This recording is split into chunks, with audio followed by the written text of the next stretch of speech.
सावन के महीने का नियम, 2 लोटे जल लेकर देवाधिदेव महादेव के सामने जाइए। यहाँ अशोक सुंदरी वाली जगह से दोनों धार एक साथ चढ़ाना प्रारंभ करिए और करते करते वो धार शंकर भगवान के शिवलिंग पर ले जाकर छोड़ दीजिए। ये सावन के महीने के अगर आपने मात्र 7 दिन भी लगातार अगर ये धार आपने चढ़ा ली है तो देवाधिदेव महादेव की कृपा से 3-4 महीने में सूचना आपको प्राप्त हो ही जाए। आपके घर के पास में जो शिवालय है भगवान शंकर का एक छोटा सा शिवलिंग है, मानो अगर दिल से तुमने मान लिया कि ये केदारनाथ है, दिल से तुमने मान लिया कि ये महाकाल है, दिल से तुमने मान लिया कि भीमा शंकर है, दिल से तुमने मान लिया कि ये मल्लिकार्जुन है, दिल से तुमने मान लिया कि विश्वनाथ है। जिस दिन तुम्हारा मन पर जा, श्रावण के महीने में जब तुम 2 लोटा जल चढ़ाने के लिए जाओगे, श्रावण के महीने में जब तुम 2 लोटा जल चढ़ाने के लिए जाओगे और 2 लोटा जल तक तुम अपने हाथ में लेकर चढ़ाओगे, जिस दिन तुम्हारा चित्त में मन में आ जाए कि आज मैं विश्वनाथ नहीं गई हूं, मैं सावन के महीने में मैंने विश्वनाथ का दर्शन नहीं करा है, सावन के महीने में मैं काशी नहीं गई, सावन के महीने में मैं गंगा के घाट पर नहीं गई, जिस दिन सावन के महीने में तुम्हारे मन में आ जाए 2 लोटा जल लिया,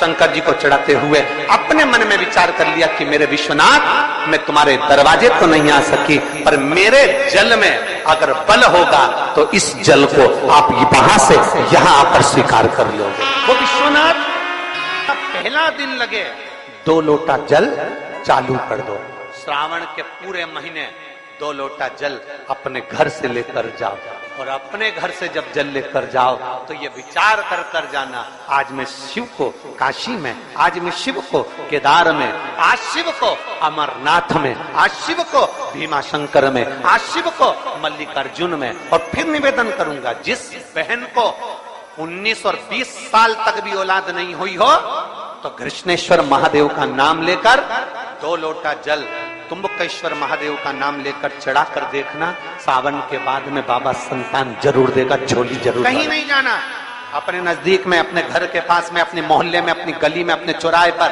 अपने घर के पास में जो शिवालय हो, जो शंकर का मंदिर हो, वहां जाओ, 2 लोटा जल समर्पित करो और फिर निवेदन करूंगा, जल से ज्यादा जरूरी है मेरे भोलेनाथ जी के मंदिर की सफाई करना।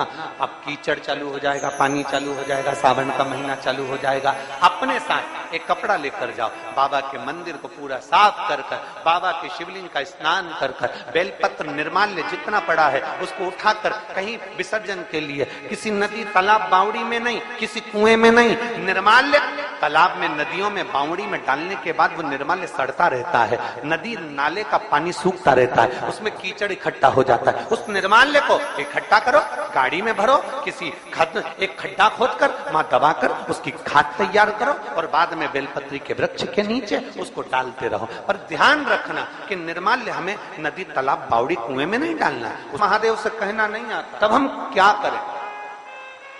तो शिव महापुराण की कथा बड़ा सुंदर बात कहती है कि जीवन में कितनी भी तकलीफ हो, कितना भी कष्ट हो, कितना भी दुख हो, जब हम एक बेलपत्र लेकर भगवान शिव को समर्पित करने के लिए जाते हैं और दिल से, हृदय से, भाव से जब एक बेलपत्र समर्पित करते हैं और 1 लोटा जल अशोक सुंदरी पर चढ़ाने के बाद हम देवाधिदेव महादेव को जब समर्पित करते हैं तो ये निश्चित है हमारे दुख, हमारी तकलीफ, हमारे कष्ट को मेरा शंभू काटता जरूर है, ये निश्चित। बोल बम का नारा है, जरा जम के, जरा जम के, बोल बम का नारा है, सारी समस्या का हल। जब हमारे भीतर कोई तकलीफ होती है, हमारे भीतर जब कोई कष्ट होता है, हमारे भीतर जब कोई दर्द होता है, हमारे भीतर जब कोई दुख होता है, तब हम देवाधिदेव महादेव को 1 लोटा जल समर्पित कर कर अपने हृदय की बात भगवान शिव से जरूर कर। थोड़ी सी भी विषम परिस्थिति चल रही है, थोड़ा भी तकलीफ चल रही है, थोड़ा भी कष्ट आया है जीवन में, थोड़ा भी दुख, थोड़ी भी तकलीफ, थोड़ा भी दर्द, थोड़ा भी कष्ट अगर आपके जीवन में आया है तो शिव महापुराण की कथा कहती है सबसे पहले भगवान शंकर की शरणागत, भगवान शिव के पास जाओ, सबसे पहले भगवान शिव के, और भगवान शंकर के पास जाकर अपने हृदय से, अपने दिल से, अपने मन से, अपने भाव से भगवान शिव को अपने मन की बात देवाधिदेव महादेव को कहना प्रारंभ। अपने भीतर जो संशय है, अपने भीतर जो संशय उत्पन्न हुआ है, अपने भीतर जो हम संशय में आए हैं, उस संशय को मिटाने के लिए, अपने भीतर के दुख को, अपने भीतर की तकलीफ को, अपने भीतर के कष्ट को मिटाने के लिए कहीं दूसरी जगह नहीं जाना। महापुराण की कथा कहती है, अगर जीवन में दुख भी आया है, तकलीफ भी आई है, कष्ट भी आया है, पड़ोसी के यहाँ, रिश्तेदारों को, नातेदारों को, कुटुंब को, कबीले को जाकर कहोगे, वो दुख मिटने वाला नहीं, वो संशय समाप्त होने वाला नहीं, वो तकलीफ समाप्त होने वाली नहीं, वो दुख समाप्त होने वाला नहीं है।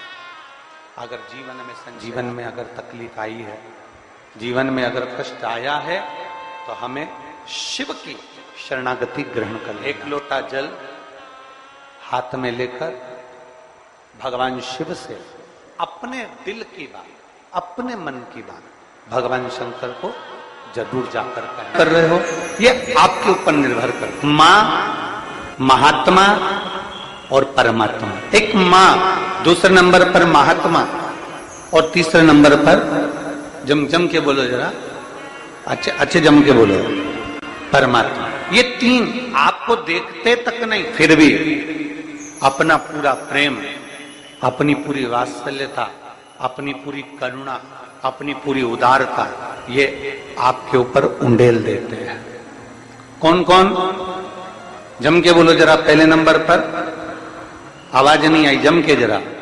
माँ, दूसरे नंबर पर महात्मा और तीसरे नंबर पर परमात्मा। जब बच्चा गर्भ में आता है, माँ उसको देखती नहीं, माँ ने उसको देखा नहीं।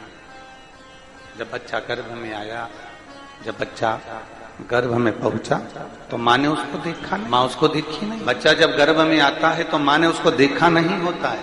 बच्चा जब गर्भ में आता है तो माँ उसको निहारी नहीं होती है। पर माँ अपनी पूरी करुणा, अपनी पूरी उदारता, अपनी पूरी वात्सल्यता, अपना पूरा प्रेम माँ उस बच्चे को दे देती, पूरी करुणा दे दी माँ ने, पूरी वात्सल्य। ये हैं शंकर के भक्त, ओघड़दानी के भक्त, शंभू के भक्त, त्रिकालदर्शी कैलाशी के भक्त। अपने नेत्रों से दर्शन करते रहते हैं। भगवान ब्रह्मा अपने नेत्रों से दर्शन करते रहते हैं, पर शंकर जी के नेत्र बंद रहते हैं, शिव जी के नेत्र बंद रहते हैं। शंकर भगवान समाधि में डूबे रहते हैं, शंकर भगवान समाधि में लीन रहते हैं। तो कई लोग, कई जिनके मुख में जो आता है, जिनके विचारों में जो आता है, वो कह देते हैं कि शंकर जी की आराधना नहीं करना चाहिए, क्योंकि शंकर तो समाधि में डूबे रहते हैं, वो तो देखते ही नहीं है। पर उनको समझाना ये है कि नानू माँ का चरित्र कह रहा है कि नानू माँ के पिता मछली पकड़ने का जाल बनाते हैं और ध्यान नानू माँ पर रहता है। एक पनिहारन पानी को लेकर जाती है, सिर पर हंडे पर हंडा, मटके पर मटका, मटके पर मटका, मटके पर मटका रखती है, चलती जाती है, पड़ोसन से बात करती है, पर ध्यान मटके पर रहता है। एक माँ अपने बच्चे को लेकर बाजार में जाती है, सामान कितना भी खरीदे पर बच्चे पर ध्यान रहता है। एक पिता अपने काम में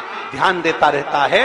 उसी तरह मेरा ओघड़दानी भले नेत्र बंद कर कर समाधि में डूबा हुआ हो, पर जो एक लोटा जल चढ़ाता है, मेरे शंकर का ध्यान उस पर बना ही रहता है। वृक्ष लता से स्नान कराऊंगी, ये अपने भीतर ने एक संकल्प अपने भीतर लेना है कि श्रावण के महीने में हमें शिव को कैसे रिझाना है। देव अधिदेव महादेव को पकड़ने का जाल इंसान नहीं बना सकता, वो तो शंकर देव अधिदेव महादेव किसी के दिल में आकर बैठ जाते हैं, तो वो हृदय के जाल में शंकर को पकड़कर अपने दिल में बिठा लेता है। कोई लिंग के सम्मुख में सत्य बोला है। घर में जब शुभ आयोजन होगा, घर में जब शुभ शकुन होगा, घर में जब शुभ कार्य किया जाएगा, घर में जब वंश की वृद्धि हो रही होगी, घर में कोई नया मेहमान आ रहा होगा, घर में कोई आतिथ्य हो रहा होगा, कोई नया मुहूर्त हो रहा होगा, तब हे नारायण आप सत्य बोले हो, इसलिए आपकी पवित्र पूजन प्रत्येक घर में पूर्णिमा, अमावस्या, एकादशी, द्वादशी, संक्रांति आदि का दिन आपके इस स्वरूप की पूजन पूरा ब्रह्मांड करेगा और आपको लोग सत्यनारायण भगवान के नाम से पुकारेंगे। बोल सत्यनारायण भगवान की। इसीलिए स्कंद पुराण का रेवा खंड कहता है, इसलिए हमारे यहाँ जब सत्यनारायण भगवान की हम कथा श्रवण करते हैं, प्रथम अध्याय पूर्ण होता है, द्वितीय अध्याय पूर्ण होता है, तो विद्वान ब्राह्मण जन कहते हैं इति श्री रेवा खंडे प्रथम अध्याय। तो ऐसा रेवा खंड में से भगवान सत्यनारायण के सुंदर स्वरूप का वर्णन आता है। शिव महापुराण में से भगवान सत्यनारायण के स्वरूप का वर्णन आता है। भगवान शिव की पवित्र कथा का वर्णन आता है। भगवान शंकर के सुंदर स्वरूप का वर्णन आता है। और भगवान नारायण का एक नाम सत्यनारायण। महीने, 2 महीने, 3 महीने, 6 महीने, 4 महीने, 8 महीने, 10 महीने, 12 महीने में एक नियम बना लो कि हमारे घर में हम सत्यनारायण भगवान की कथा किसी ब्राह्मण जन को बुलाकर करवाकर यज्ञ ग्यारी करवाकर अपने जीवन को सार्थक बनाएंगे। क्योंकि सत्यनारायण की कथा भी शिव की कृपा के आनंद में कहते हैं, जहां सत्यनारायण की कथा होती है वहां शंकर की भी कृपा नित्य बनी रहती है, क्योंकि शिव ने ही तो उपदेश दिया। हमारे यहाँ तो माताएं बड़ा सुंदर सुंदर भजन भी गाती हैं। सत्यनारायण पर चढ़ेगा पर शिव पर कभी नहीं चढ़ेगा, कभी नहीं। गौ माता तू झूठ बोली है मेरे सामने, तेरा पूरा शरीर पुजाएगा। कन्यादान, वस्त्रदान, मुद्रादान, स्वर्णदान, अन्नदान, सारे दान आगे से होंगे, पर गौदान पीछे से होगा। गाय की पूंछ पकड़कर किया जाएगा, क्योंकि तू झूठ बोल गई मेरे साथ। सारे देवताओं की परिक्रमा आगे से, पर गौ माता की परिक्रमा पीछे से होगी। गाय की परिक्रमा आगे से नहीं होती, पीछे से चालू होकर पीछे। तू झूठ बोल गई मेरे सामने। गौ माता तू जगत की मां कहलाती है। गाय माता भी कहती है मुझे क्षमा कर, मेरे मुख से झूठ निकल गया। केतकी का फूल कहता है क्षमा करिए, मेरे मुख से झूठ निकल। ब्रह्मा जी क्षमा नहीं मांगते, क्षमा नहीं। ब्रह्मदेव कह रहे हैं कि आकाशवाणी झूठी है। आकाशवाणी झूठी? भगवान शंकर ने अपने तुरंत पैर का नख तोड़कर फेंका, काल भैरव प्रकट कर लिया। काल भैरव को आज्ञा करी ब्रह्मा का सिर काट दो। जिस मुख से वो झूठ बोल रहा, जिस मुख से वो झूठ बोल, ब्रह्मा जी के सम्मुख में काल भैरव प्रकट हो गए। काल भैरव ने अपना हाथ की उंगली का नख तोड़कर फेंककर ब्रह्मा जी के शीश को काट दिया। कटा हुआ सिर लुढ़कता लुढ़कता गया, उनके रक्त निकलता गया। कटा शीश भी झूठ बोलता रहा, झूठ बोलता। सत्य को प्रमाण की जरूरत नहीं होती, पर झूठ को प्रमाण चाहिए। सत्य एक दिन उजागर होता ही है, उसको कितना भी दबाया, सत्य को कितना भी दबा ले, वो उजागर होगा। आज नहीं तो कल होगा, कल नहीं तो परसों होगा, आने वाली पीढ़ी को होगा, पर सत्य सामने जरूर आएगा। सत्य को कोई नहीं दबा सकता। चाहे दुनिया में कितना भी प्रपंच रच लो, चाहे दुनिया में कितना भी पाखंड रच लो, सत्य को दबाने के लिए तुम सारी पूरी जिंदगी निकाल देना, पर एक दिन सत्य सत्य होता है और सत्य दुनिया के सामने आता जरूर है। दब नहीं सकता, दब नहीं ना दबाओ। सत्य को कितना झुकाने का प्रयास करोगे, सत्य को कितना दबाने का प्रयास करोगे।